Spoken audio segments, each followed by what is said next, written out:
گناہوں سے بچنے کے انعامات۔ جو اللہ کے لیے گناہوں کو چھوڑ دیتا ہے، اللہ اس کو بہترین بدلہ دیتا ہے۔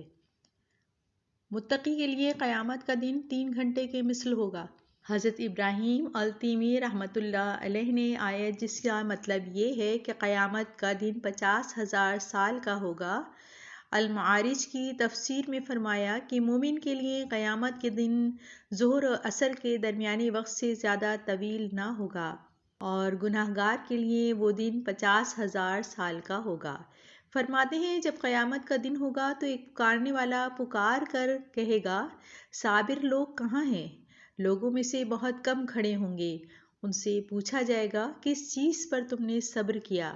وہ کہیں گے ہم نے صبر کیا اللہ تبارک و تعالیٰ کی اطاعت پر، اور اللہ تبارک و تعالیٰ کی نافرمانی اور حرام خواہشات سے ہم نے نفس کو ذبح کر کے صبر کر لیا۔ ان سے کہا جائے گا سچ کہا، تم لوگوں نے جنت میں داخل ہو جاؤ۔